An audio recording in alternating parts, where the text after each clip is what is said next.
कृष्णाय वासुदेवाय हरये परमात्मने प्रणतक्लेशनाशाय ಗೋವಿಂದಾಯ ನಮೋ ನಮಃ. ಮುಕುಂದಮಾಲಾ ಅನ್ನುವಂತಹ ಈ ಕೃತಿಯ ಬಗ್ಗೆ ಕೆಲವು ಶ್ಲೋಕಗಳನ್ನು ಎತ್ಕೊಂಡು ಮಾತಾಡಿದ್ದೆವು. ಇವಾಗ ಮತ್ತೆ ಮುಂದುವರಿಸುತ್ತಾ ಸಂಸಾರ ಉತ್ತಾರ ಅಂದರೆ ತರಣ ಸಂಸಾರ ದಾಟಲಿಕ್ಕೆ ಆಮೇಲೆ ಎಷ್ಟೋ ಅಂಧಕಾರ ನಮ್ಮಲ್ಲಿ ಸೇರಿರುತ್ತೆ. ಉಪಚಿತ ಅಂದರೆ ಸಂಗ್ರಹವಾಗಿರುವಂಥದ್ದು. ಉಪಚಿತ ಸಮ್ಯಕ್ ಉಪಚಿತ. ಈ ಮನುಷ್ಯನ ಬದುಕು ಹಾಗೆ, ಒಂದು ಕಡೆ ಪ್ರಾರಬ್ಧದಿಂದಾಗಿ ಹುಟ್ಟಿದ್ದೇವಂತಾರೆ, ಯಾವುದೋ ಪ್ರಾರಬ್ಧನ ಖರ್ಚು ಮಾಡಲಿಕ್ಕೆ. ಆದರೆ ಆ ಪ್ರಾರಬ್ಧವನ್ನು ಈ ಅನುಭವ ಆ ಅನುಭವದ ಮೂಲಕ ಖರ್ಚು ಮಾಡುವಾಗ ಮತ್ತೆ ಪುನಃ ನಮ್ಮ ಕರ್ಮ ಆಗ್ತೀವಿ ಅಹಂಕಾರದಿಂದ. ಹೊಸ ಆಸೆಗಳು, ಅದಕ್ಕೆ ಒಂದು ಹೇಳ್ತಾರಲ್ಲ, we don't know whether it is end of problem or beginning of a new problem. ಎಷ್ಟೋ ಬಾರಿ ಒಂದು ಸಮಸ್ಯೆ ಪರಿಹಾರ ಆದಾಗ ಎರಡು ಹೊಸ ಸಮಸ್ಯೆಗಳು ಪ್ರಾರಂಭವಾಗ್ತವೆ.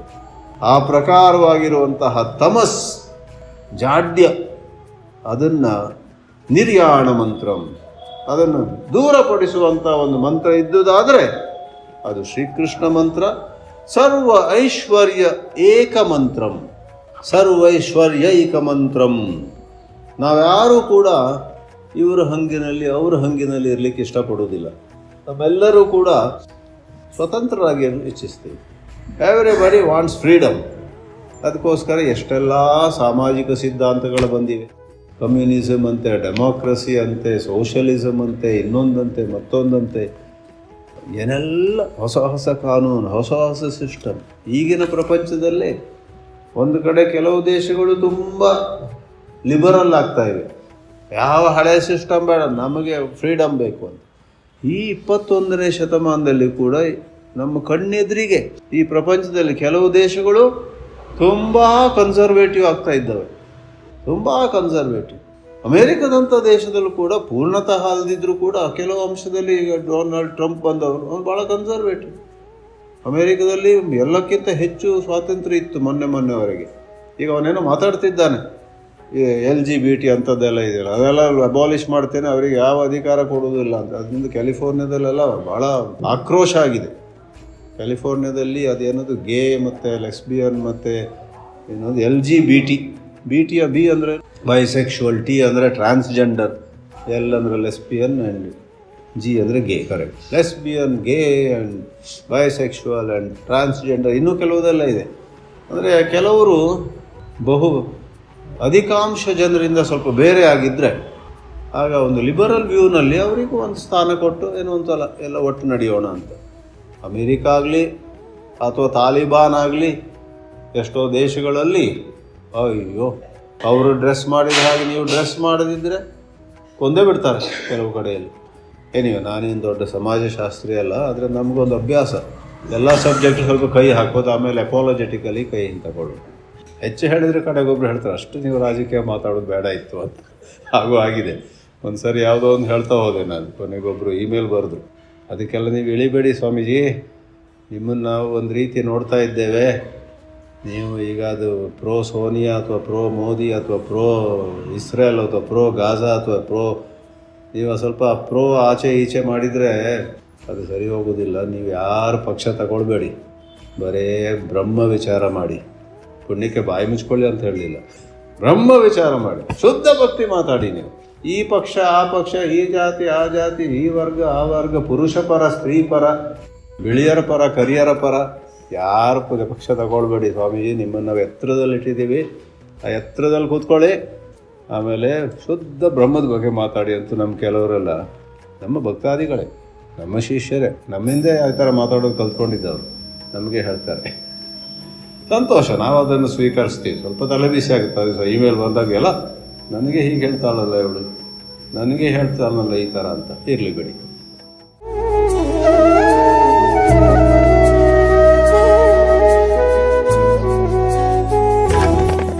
ಸರ್ವ ಐಶ್ವರ್ಯ, I am talking of freedom. ನಮಗೆಲ್ಲರಿಗೂ ಐಶ್ವರ್ಯ ಅಂದರೆ ಸಂಪತ್ತಲ್ಲ. ಕನ್ನಡದಲ್ಲಿ ಐಶ್ವರ್ಯ ಶಬ್ದವನ್ನು ಎಷ್ಟೋ ಬಾರಿ ಭಾಳ ಐಶ್ವರ್ಯ ಇದೆ ಅವರದ್ದಂದರೆ ತುಂಬ ದೊಡ್ಡ ದೊಡ್ಡ ಮನೆ, ಕಾರು, ಇದೆಲ್ಲ ಇಲ್ಲಿ ಮೂಲತಃ ಐಶ್ವರ್ಯ ಶಬ್ದ ಈಶ್ವರ ಭಾವ. ಈಶ್ವರ ಅಂದರೆ ಪ್ರಭು, ಈಶ್ವರ ಅಂದರೆ ಮಾಸ್ಟರ್. ಹೋಯಿತು, ನಮ್ಮ ಅಹಂ ಹೋಗಲಿಲ್ಲ ಇನ್ನು. ನಾವು ಈಶ್ವರರಾಗಬೇಕಂದ್ರೆ ಯಾರ ಮೇಲೆ ಆಡಳಿತ ನಡೆಸ್ಬೇಕಂತಲ್ಲ, ಅದರೊಂದು ಅನುಭವ. ಅದು ನಮ್ಮೊಳಗೆ ವಿಶೇಷವಾಗಿ ವಿಷಯ ದಾಸ್ಯ ಇರಬಾರ್ದು. ಶಬ್ದ ಸ್ಪರ್ಶ ರೂಪ, ಆ ತಿಂಡಿ ಈ ಸಂಗೀತ, ಅದ್ರ ಬಗ್ಗೆ ನಮಗೆ ದಾಸ್ಯ ಇರಬಾರ್ದು. ಐಶ್ವರ್ಯ ಅಂದರೆ ನಾವು ಬೇಕಾದಾಗ ಬಿಟ್ಟುಬಿಡುವ ಸಾಮರ್ಥ್ಯ, ಅವಶ್ಯಕ ಬಂದಾಗ ಇಟ್ಕೊಳ್ಳುವ ಸಾಮರ್ಥ್ಯ.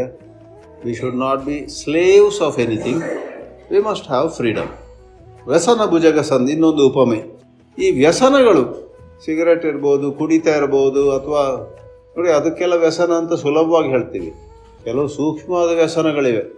ಯಾವಾಗಲೂ ನಾನೇ ಸರಿ ಅಂತ ಹೇಳುವ ಒಂದು ಅಭ್ಯಾಸ ಇರುತ್ತೆ ನಮ್ಮಲ್ಲಿ ಕೆಲವರಿಗೆ. ಅಡಿ ಬಿದ್ದರೂ ಮೀಸೆ ಮಣ್ಣಾಗಲಿಲ್ಲ, ಇಂಥದ್ದೆಲ್ಲ ಇದೆ. ಯಾವಾಗಲೂ ನಾನು ಹೇಳಿದ್ದೆ ಸರಿ, ಆಮೇಲೆ ಹೋದಲ್ಲೆಲ್ಲ ಯಜಮಾನಿಕೆ ಮಾಡೋದು, ಅದು ಒಂದು ವ್ಯಸನವೇ. ಎನಿಥಿಂಗ್ ದಟ್ ಈಸ್ ಮೆಕ್ಯಾನಿಕಲ್, ಯಾಂತ್ರಿಕವಾಗಿ ಏನಾದರೂ ಮಾಡ್ತಾ ಹೋದರೆ, ಒಂದು ಕಡೆ ಎಲ್ಲರ ಮೇಲೆ ಡಾಮಿನೇಟ್ ಮಾಡುವುದು ಒಂದು ವ್ಯಸನ, ಇನ್ನೊಂದು ಕಡೆ ಈಸಿಲಿ ಸುಲಭವಾಗಿ ಎಲ್ಲರೂ ನಮ್ಮ ಮೇಲೆ ಅಪ್ಪಣೆ ಕೊಡುವಂಥ ರೀತಿ ಮಾಡಿಕೊಂಡ್ರೆ ಅದು ಅಭ್ಯಾಸ. We should be free of ಯಾಂತ್ರಿಕತೆ. ಸಮಯಕ್ಕೆ ಸರಿಯಾಗಿ, ಸಂದರ್ಭಕ್ಕೆ ಸರಿಯಾಗಿ ಯಾವುದು ಉತ್ತಮವೋ, ಬಹುಜನರ ಹಿತಕ್ಕೆ ಯಾವುದು ಸರಿಯೋ ಅದನ್ನು ಮಾಡುವ ಸಾಮರ್ಥ್ಯ ಇರಬೇಕು. ಆದರೆ ಕೆಲವು ಯಾಂತ್ರಿಕತೆ ವ್ಯಸನದ ರೂಪದಲ್ಲಿ ಹಾವು ನಮ್ಮನ್ನು ಕಡಿದ ಹಾಗೆ ಆಗುತ್ತೆ. ಆದರೆ ಆ ಹಾವಿನ ರೂಪದಲ್ಲಿರುವ ವ್ಯಸನಗಳನ್ನು ಹೋಗಲಾಡಿಸಿ ಅವುಗಳಿಂದ ನಮ್ಮನ್ನು ರಕ್ಷಿಸೋದು. ತ್ರಾಣ ಅಂದರೆ ರಕ್ಷಿಸೋದು, ಸಂತ್ರಾಣ. ಅದು ಕೃಷ್ಣ ಮಂತ್ರದಿಂದ ಸಾಧ್ಯ. ಜಿಹ್ವೆ, ಓ ನಾಲಿಗೆಯೇ, ಇಲ್ಲಿ ಸಂಬೋಧಿಸಿರೋದು ನಾಲಿಗೆಗೆ. ಓ ನಾಲಿಗೆಯೇ, ತಮ್ಮ ನಾಲಿಗೆಗೆ ನಾವೆಲ್ಲ ಹೇಳ್ಕೊಳ್ಬೇಕು, ನಾಲಿಗೆ ನನ್ನ ನಾಲಿಗೆಯೇ. ನರಜನ್ಮ ಬಂದಾಗ ನಾಲಿಗೆಯೋ ಇರುವಾಗ ಕೃಷ್ಣ, ಅದೊಂದು ನೋಡಿ ಹಾಗೆ ಜ್ಞಾಪಕ ಆಯ್ತು.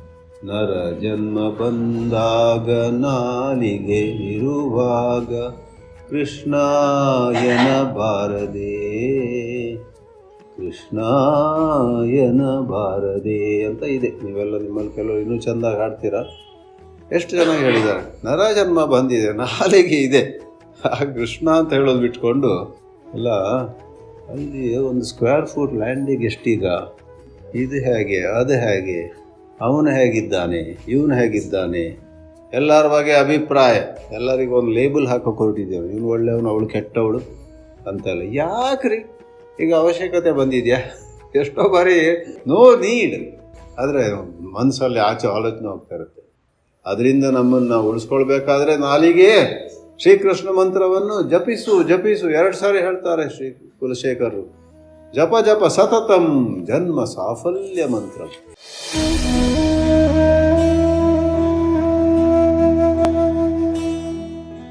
ಎಲ್ಲರೂ ನಾವು ಒಂದು ತಪ್ಪು ಮಾಡ್ತೀವಿ. ಮಿಕ್ಕಿದವರೆಲ್ಲ ಒಂದು ವೃದ್ಧರಾಗ್ತಿದ್ದಾರೆ, ನಾವು ವೃದ್ಧರಾಗೋದಿಲ್ಲ. ನೋಡ್ತಾ ವೃದ್ಧರಾಗ್ತೀವಿ. ಬಾಯಲ್ಲಿ ಹೇಳ್ತೀವಿ, ಇವತ್ತು ನಿಮಗೆ 84 ಆಯಿತು, ನಾಳೆ ನನಗಾಗುತ್ತೆ ಅಂತ ಯಾರಿಗೂ ಹೇಳ್ತೀವಿ ಉಪಚಾರಕ್ಕೆ. ಒಳಗೊಳಗೆ ಮನಸ್ಸಲ್ಲಿ ನನಗೆ ಎಂದೂ ಆಗೋದಿಲ್ಲ. ಈಗಲೇ 62 ಆಗಿದ್ರೆ ನಾನು ಇನ್ನು ಮುಂದೆ 62ರಲ್ಲೇ ಉಳಿತೀನಿ. ಮರುದಿವಸ 63 ಆಯಿತು, 63ರಲ್ಲಿ ಉಳಿತೀನಿ ಅಂತ ನಂಬಿಕೆ. ಯಾವೊಂದು ಮೌಢ್ಯ, ಮೂಢತನ. ಆಗ ಜನ್ಮ ವಿಫಲವಾಗ್ತದೆ. ಮುಂದೂಡ್ತೀವಿ, ಸಾಧನೆಯನ್ನು ಮುಂದೂಡ್ತೀವಿ. ಭಗವಂತನ ಸ್ಮರಿಸುವುದನ್ನು ಮಾಡ್ತೀನಪ್ಪ, ನಿಮಗೆ ಯಾಕ್ರಿ ತಾಳ, ಮಾಡ್ತೀನಿ, ಅವಸರ, ನನಗೆ ಒತ್ತಡ ಹಾಕಬೇಡಿ. ಇನ್ನು ನನಗೆ ಬರೀ 64 ಅಷ್ಟೇ, ಇನ್ನೂ 77 ಅಷ್ಟೇ, ಏನಿದು? ಆಗ ಜನ್ಮ ವ್ಯರ್ಥವಾಗ್ತದೆ. ಇನ್ನು ತಡ ಮಾಡದೆ ಈವಾಗಲೇ ಜಿಹ್ವೆ ಶ್ರೀಕೃಷ್ಣ ಮಂತ್ರಂ ಜಪ ಜಪ, repeat the name of Shrikrishna.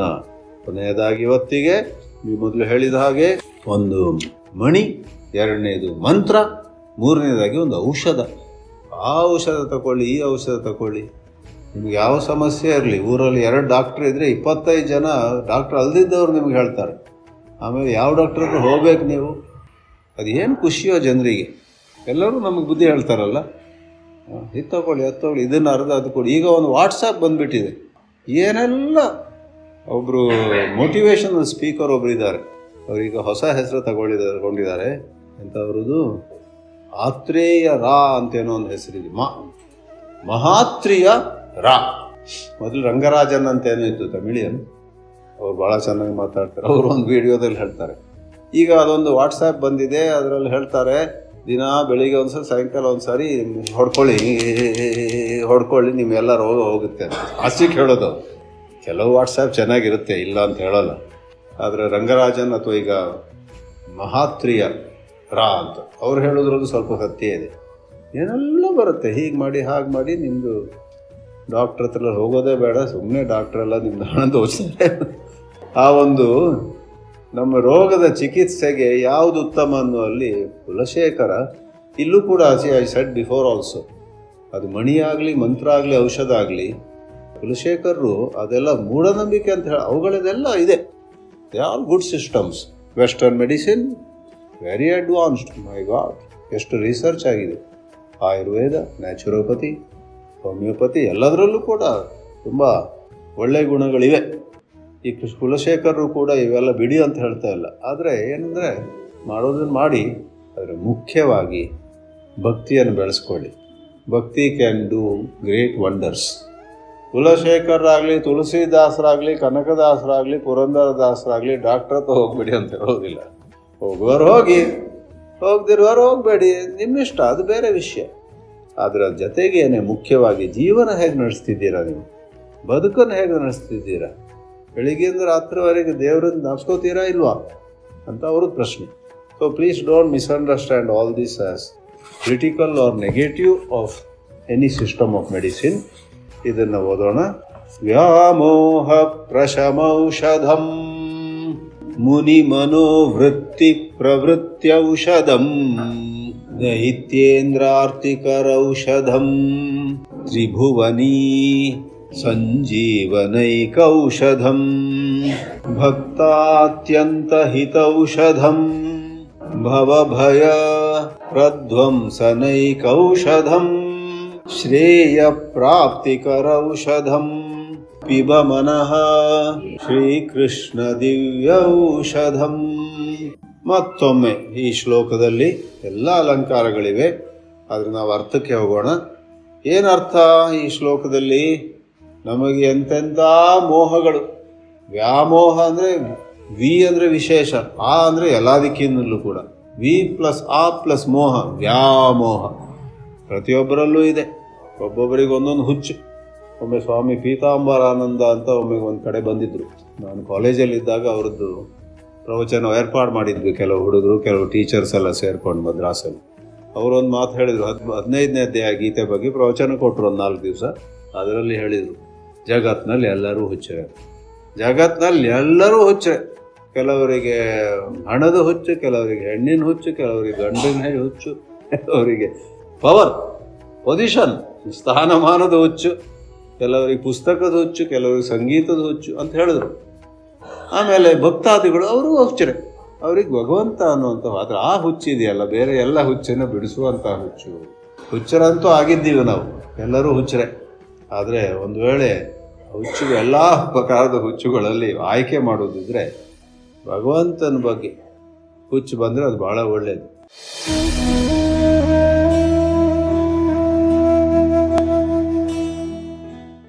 ಲಜ್ಜೆ ಬಿಟ್ಟು ಕುಣಿಯಿರೆಂದು ಕಾಗದ ಬಂದಿ ಇದೆ ಅಂತ ಪದ್ಯ ಇದೆ. ಭಗವಂತನ ಪ್ರೀತಿಯಲ್ಲಿ ನಾವು ಬಟ್ಟೆ ಎಲ್ಲ ಜಾರಿ ಹೋಗ್ತಾ ಇದೆ, ಐ ಡೋಂಟ್ ಕೇರ್ ಕೃಷ್ಣ ಅಂತ ಹಾಡಿ ಒಂದು ರೀತಿಯಲ್ಲಿ ಎಲ್ಲ ವ್ಯಾಮೋಹವನ್ನು ಪ್ರಶಮ, ಅದನ್ನು ಶಾಂತಗೊಳಿಸುವಂಥ ಶಕ್ತಿ ಇರುವುದು ಶ್ರೀಕೃಷ್ಣ ದಿವ್ಯೌಷಧಂ, ಕೃಷ್ಣ ಚಿಂತನೆ. ಮತ್ತು ನಾವು ಸಾಮಾನ್ಯರು, ಪಾಮರರು, ನಾವು ಕೂಡ ಕೃಷ್ಣ ಮಂತ್ರವನ್ನು ಜಪಿಸ್ತಾ ಮುಂದೆ ಹೋದರೆ ಮುನಿಗಳ ಮನಸ್ಸಲ್ಲಿ ಎಂತೆಂಥ ವಿಚಾರಗಳು ಬರ್ತೇವಲ್ಲ, ಅವುಗಳು ನಮ್ಮಲ್ಲಿ ಬರ್ತವೆ. ವಿಶ್ವಾಮಿತ್ರ, ವಸಿಷ್ಠ, ಯಾಜ್ಞವಲ್ಕ್ಯ, ಕಪಿಲ ಅವರೆಲ್ಲ ಇದ್ದಾರಲ್ಲ, ಅವ್ರದ್ದೆಲ್ಲ ಏನೊಂದು ಅದ್ಭುತವಾದ, ಅವರಿಗೆಲ್ಲ ಮಂತ್ರಗಳು ಗೋಚರವಾದ ಹಾಗೆ ನಮಗೂ ಆಗ್ತವೆ, ಯಾಕಿಲ್ಲ? ಅದಾಗಬೇಕಾದ್ರೆ ಆ ಅಂತಃಕರಣ ಶುದ್ಧಿ ಆಗಬೇಕು. ಅದಕ್ಕೆ ಕೃಷ್ಣ ಮಂತ್ರವೇ ಔಷಧ. ದೈತ್ಯೇಂದ್ರ ದೊಡ್ಡ ದೊಡ್ಡ ರಾಕ್ಷಸರು, ಲಿಟ್ರಲಿ ಆರ್ ಫಿಗರೇಟಿವ್ಲಿ. ದೊಡ್ಡ ದೊಡ್ಡ ರಾಕ್ಷಸರಿಗೆ ಆರ್ತಿಕರ, ಆರ್ತಿ ಅಂದರೆ ಕಷ್ಟ ಕೊಡುವಂಥದ್ದು, ಆರ್ತಿಕರ, ಆರ್ತಿಂ ಕರೋತಿ. ನಮ್ಮಲ್ಲಿ ಕೃಷ್ಣ ಭಕ್ತಿ ಇದ್ದರೆ ಅವರಿಗೆಲ್ಲ ಎಂಥ ಆರ್ತಿ, ಎಂಥ ಸಂಕಟ, ಎಂಥ ಕಷ್ಟ ಆಗುತ್ತೆ ಅಂದರೆ ಓಡಿ ಹೋಗ್ತಾರೆ. ಇವನ್ ಸುದ್ದಿಗೆ ಬರೋದು ಬೇಡ ಅಂತ. ಹಿರಣ್ಯಕಶಿಪು ಕೇಳಲಿಲ್ಲ, ಪ್ರಹ್ಲಾದನಿಗೆ ತೊಂದರೆ ಕೊಡ್ತಾ ಹೋದ ಕೊನೆಗೆ ಅದು ನರಸಿಂಹ ಅವತಾರ ಆಗಬೇಕಾಗಿ ಬಂತು. ಆ ಕತೆ ನಮ್ಗೆ ಗೊತ್ತಿದೆ. ಆ ಪ್ರಕಾರ 3 ಭುವನಗಳ ತ್ರಿಭುವನಿ, 3 ತ್ರಿಭುವನ ಅಂದರೆ ಸ್ವರ್ಗ, ಭೂಮಿ ಮತ್ತು ನರಕ, ಎಲ್ಲ ಕಡೆಯಲ್ಲೂ ಕೂಡ ನಮ್ಮನ್ನು ಮರಣದಿಂದ ಪಾರುಗೊಳಿಸುವುದಿದ್ರೆ ದೇಹ ಸತ್ತು ಹೋಗಲಿ, ಆದರೆ ನಾವು ಸಾಯುವುದಿಲ್ಲ, ನಾವು ಅಮರರು, ನಾವು ಆ ಚೈತನ್ಯ ಅನ್ನುವ ಜ್ಞಾನ ನಮಗೆ ಉಂಟಾಗಬೇಕಾದ್ರೆ ಇದೇ ಔಷಧ. ತ್ರಿಭುವನಿ ಸಂಜೀವನೈಕ ಔಷಧಂ, ಭಕ್ತಾದಿಗಳಿಗೆ ಅತ್ಯಂತ ಹಿತವನ್ನು ತಂದುಕೊಡುವಂತಹ ಔಷಧ ಇದ್ದುದಾದರೆ ಅದು ಭಕ್ತ ಅತ್ಯಂತ ಹಿತೌಷಧಂ. ಅದು ಶ್ರೀಕೃಷ್ಣ ಜಪವೇ, ಮನನವೇ, ಭವಭಯ ಪ್ರಧ್ವಂಸನ ಏಕೌಷಧಂ.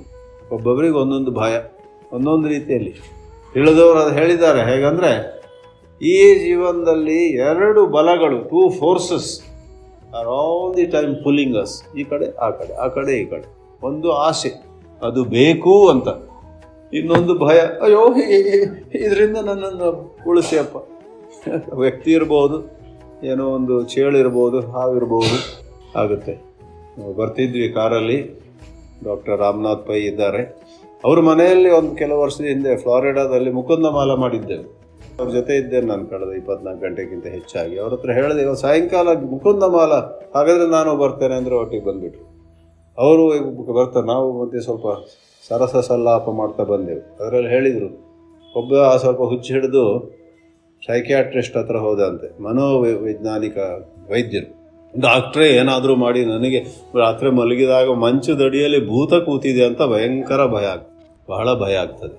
ಡಾಕ್ಟ್ರು ಅದರಲ್ಲಿ ಇನ್ನೊಂದು ಹೀಗೆ ಮಾಡು ಹಾಗೆ ಮಾಡು ಅಂತ ಏನೋ ಒಂದು ಗುಳಿಗೆ ಎಲ್ಲ ಕೊಟ್ಟರೆ ಏನೋ ಮಾಡಿದರು. ಮರುದಿವಸದಿಂದ ಬರಲೇ ಇಲ್ಲ. ಅವನಿಗೆ 1 ವಾರದ ನಂತರ ಮತ್ತೆ ಬಾ ಅಂದಿದ್ರು, ಬರಲೇ ಇಲ್ಲ ಅವನು. 1 ತಿಂಗಳ ನಂತರ ಸೈಕಿಯಾಟ್ರಿಸ್ಟ್ ಎಲ್ಲೋ ರಸ್ತೆಯಲ್ಲಿ ಹೋಗೋ ಅವನ ಆಚೆಯಿಂದ ಬರ್ತಿದ್ನಂತೆ. ಹಿಡಿದ್ರು ಅವನಿಗೆ, ನೀನು ಮತ್ತೆ ಬರಲಿಲ್ಲ, ಯಾಕೆ? ನೀನು ಹೇಳಿದ ಕೆಲಸ ಮಾಡಿದ್ಯಾ? ಇಲ್ಲ ಡಾಕ್ಟರ್, ಅದೃಷ್ಟವಶಾತು ನನ್ನ ಮಿತ್ರ ಒಬ್ಬ ಅದಕ್ಕೆ ಪರಿಹಾರ ಕೊಟ್ಟ. ಅಯ್ಯೋ ಏನದು ಹೇಳಿ ಮಾರ, ಏನು ಹೇಳಿ? ಏನಿಲ್ಲ, ಅದು ಮಂಚದ ಅಡಿಯಲ್ಲಿ ಭೂತ ಕುಳಿತುಕೊಳ್ಳುತ್ತಂತ ನಿನ್ಗೆ ಭಯ ಇತ್ತಲ್ಲ, ಮಿತ್ರ ಕೊಟ್ಟ ಪರಿಹಾರ ಏನಂದರೆ, ಇವತ್ತೇ ನೀನು ಒಂದು ಕೊಡಲಿ ತಗೊಂಡು ಆ ಮಂತ್ರದ 4 ಕಾಲು ಕತ್ತರಿಸ್ಬಿಡು, ಆಗ ಅಲ್ಲಿ ಜಾಗವೇ ಇಲ್ಲ, ಭೂತ ಆ ಭೂತ ಹೇಗೆ ಕೂತ್ಕೊಳ್ಳುತ್ತೆ. ಅದು ಮಾಡಿದೆ ನಾನು. ಆ ದಿವಸದಿಂದ ಒಳ್ಳೆ ನಿದ್ದೆ ಬರ್ತಾ ಇದ್ದೇನೆ. ಅದರಲ್ಲಿ ಬರ್ಲಿಕ್ಕೆ ಸಾಧ್ಯ ಇಲ್ವಲ್ಲ. ಎಂತ ನೋಡಿ, ನಮ್ಮ ಮನಸ್ಸಿಗೆ ಎಷ್ಟು ಕ್ಷುಲ್ಲಕ. ನಮ್ಮ ಮನಸ್ಸು, ವಿ ಆರ್ ಆಲ್, ನಾವು ಎಷ್ಟೋ ವಯಸ್ಸಾಗಿರ್ಬೋದು ನಮಗೆ, ಆದರೂ ಒಂದು ಕಡೆ ಒಂಥರ ಮಕ್ಕಳೇ ನಾವು ಇನ್ನೂ ಬಾಲ್ಯದಲ್ಲೇ ಇರ್ತೇವೆ. ದೊಡ್ಡ ಮನುಷ್ಯರು ಅಂತ ಸಮಾಜವು ನಮಗೆ ಹೇಳ್ಬೋದು, ಆದರೆ ಒಳಗೊಳಗಿಂದ ಒಂಥರ ಅವ್ರು ಹೇಳಿದ್ರಂತೆ, ಆ ಮಂಚದ 4 ಕಾಲು ಕತ್ತರಿಸು, ಆಮೇಲೆ ಅದು ಭೂತ ಅಲ್ಲಿ ಬಂದು ಅಡ್ಕೊಳ್ಳೋಕೆ ಸಾಧ್ಯ ಇಲ್ಲ. ಅದು that solve this problem. Best part is that, ಅದು ಸಾಲ್ವ್ ಆಯ್ತಾ ಇಲ್ವ? ಹಾಗಾಗಿ ಸೈಕಿಯಾಟ್ರಿಸ್ಟ್ ಬೇಸರಾಗಿ ಇಂಥವರೆಲ್ಲ ಹೆಚ್ಚೆಚ್ಚು ಬಂದರೆ ನಮ್ಮ ಆದಾಯ ಇರೋದಿಲ್ಲ. ಅದರಿಂದ ಭವ ಎನ್ನುವುದು ಭಯ. ಭವದಲ್ಲಿ ನಮ್ಮೆಲ್ಲರಿಗೂ ಏನೇನೋ ಭಯಗಳು, ಅದೆಲ್ಲವನ್ನು ಪ್ರಧ್ವಂಸ ಮಾಡುವಂತಹ ಏಕ ಔಷಧವು ಅತಿ ಒಳ್ಳೆಯ ಶ್ರೇಯಸ್ಸನ್ನು ನಮಗೆ ಪ್ರಾಪ್ತಿಗೊಳಿಸುವಂತಹ ಶ್ರೇಯ ಪ್ರಾಪ್ತಿಕರ ಔಷಧಂ. ಹಿಂದಿನ ಶ್ಲೋಕದಲ್ಲಿ ಜಿಹ್ವೆ ಅಂತ ಹೇಳಿದರು. ಜಿಹ್ವೆ ಜಪ. ಈಗ ಮನಃ ಪಿಬ. ಇಲ್ಲಿ 2 ಸಾರಿ ಇಲ್ಲ, ನಾವು ಹೇಳ್ಬೋದು ಪಿಬ. ನೀವೆಲ್ಲರೂ ತಿಳ್ಕೊಂಡಿದ್ದೀರ, ಅಲ್ಲ ನಾವು ಹೇಳುವುದೆಲ್ಲ ನಿಮಗೆ ಗೊತ್ತಿರುವುದೇ. ಈ ಸತ್ಸಂಗದಲ್ಲಿ ನಿಮ್ಮ ಒಳಗಿರುವ ಜ್ಞಾನವನ್ನೇ ಮತ್ತೆ ಸ್ವಲ್ಪ ಎಬ್ಬಿಸುವಂಥ ಕೆಲಸ ನಮ್ಮದಷ್ಟೇ. There is nothing you people don't know. ನಿಮಗೆಲ್ಲರಿಗೂ ಗೊತ್ತಿದೆ. ರಾಮನ ಬಗ್ಗೆ ಹಾಡು ಚೆನ್ನಾಗಿದೆ ಅಲ್ಲ, ಏನದು? ಪಿಬರೇ. ಯಾರು ಬರೆದಿದ್ದು? ಸದಾಶಿವ ಬ್ರಹ್ಮೇಂದ್ರ ಹಾಡು. ಪಿಬರೇ ರಾಮರಸಂ ರಸನೆ ಪಿಬರೇ. ರಸನೆ ಅಂದರೆ ನಾಲಿಗೆ. ರಾಮರಸಂ. ಮಿಕ್ಕಿದ್ದನ್ನು ಯೂಟ್ಯೂಬ್ನಲ್ಲಿ ನೋಡಿ. ಚಿದಾನಂದರ ಹಾಡು ಹೇಳಿದರೆ ರಾತ್ರಿ ನಿದ್ದೆ ಬರೋದಿಲ್ಲ ನಿಮಗೆ. Not so bad but not so good also. ಯೂಟ್ಯೂಬ್ನಲ್ಲಿ ಒಳ್ಳೊಳ್ಳೆ ಗಾಯಕರು ಹಾಡಿದ್ದಾರೆ. ಪಿಬರೇ ರಾಮರಸಂ ಬಹಳ ಪ್ರಸಿದ್ಧವಾದ ಹಾಡು. ಆ ರೀತಿ ಇಲ್ಲಿ ಪಿಬ ರೇ ಮನಃ ಶ್ರೀಕೃಷ್ಣ ದಿವ್ಯ ಔಷಧಂ. ಎಷ್ಟು ಚಂದವಾಗಿದೆ. ಇದೆಲ್ಲ ಬರೇ ಸಾಹಿತ್ಯಕ್ಕೆ ಉಳಿಸ್ಬೇಡಿ. ನಾವು ಮಾಡುವ ಹಾಗೆ ಎಲ್ಲ ಕಡೆ ಹೋಗಿ ಬರೇ ಭಾಷಣ ಕೊಡಬೇಡಿ ದಯವಿಟ್ಟು. ಭಾಷಣ ಕೊಟ್ಟದ್ರಿಂದ ಭಯ ನನಗೆ ಹೊರಟೋಗಿಲ್ಲ ಇನ್ನೂ. ನಿಮ್ಮ ಜೊತೆ ನಾನು ಕೂಡ ಪ್ರವಚನ ಅದು ಇದು ಪುಸ್ತಕ ಬರೆಯೋದು, ಅಲ್ಲಿ ಇಲ್ಲಿ ಮಾಲೆ ಹಾಕ್ಸ್ಕೊಳ್ಳೋದು ಅದೆಲ್ಲ ಬಿಟ್ಟು, ಅಥವಾ ಅದು ಆಗಲಿ ನೋಡಿ ಪಕ್ಕದಲ್ಲಿ ಆಗ್ತಾ ಇರಲಿ, ಅದು ಮುಖ್ಯವಲ್ಲ. ನೀವಾಗಲಿ ನಾವಾಗಲಿ ನಾವೆಲ್ಲರೂ ಮುಖ್ಯವಾಗಿ ಏನು ಮಾಡ್ಕೋಬೇಕು? ನಿಜವಾಗಿಯೂ ನಮ್ಮ ಹೃದಯದಲ್ಲಿ ರಾಮ ಆಗಲಿ, ಕೃಷ್ಣ ಆಗಲಿ, ಶಿವ ಆಗಲಿ, ಆ ದೇವರಲ್ಲಿ ಅಥವಾ ಜ್ಞಾನ ಮಾರ್ಗದಲ್ಲಿ ಉಪನಿಷತ್ ಚಿಂತನ ಗಾಢವಾಗಿ ತತ್ಪರತೆಯಿಂದ ಉಪನಿಷತ್ ಚಿಂತನವನ್ನು ಮಾಡ್ತಾ ಹೋದರೆ ಅಲ್ಲಿ ಕೆಲವು ಮಂತ್ರಗಳನ್ನು ಆಯ್ಕೆ ಮಾಡಿಕೊಂಡು ಅದರಲ್ಲಿ ಮನಸ್ಸನ್ನು ನಿಲ್ಲಿಸಿದರೆ ಆಗ ನಮಗೆ ಭವಭಯ ಹೋಗ್ತದೆ ಹೊರತು ನಾಯಮಾತ್ಮ ಪ್ರವಚನೇನ ಲಭ್ಯ ನ ಮೇಧಯ ನ ಬಹುನಾ ಶ್ರುತೇನ ಯಮೇವೈ ಸ ಪ್ರಣುತೆ ತೇನ ಲಭ್ಯ. ದೇವರನ್ನೇ ಬಯಸಬೇಕು, ದೇವರೊಬ್ಬರನ್ನೇ ಬಯಸಬೇಕು. ಹಾಗೆ ಹೇಳಿ ಶ್ರೀಕೃಷ್ಣನ ಅನುಗ್ರಹವನ್ನು ತಲೆಬಾಗಿ ಬೇಡಿಕೊಳ್ಳುತ್ತಾ ಈ ಮಾತುಗಳನ್ನು ನಿಲ್ಲಿಸೋಣಂತ. ಬೋಲಿಯೇ ಶ್ರೀ ಬೃಂದಾವನ ಬಿಹಾರಿ ಲಾಲ್ ಕೀ.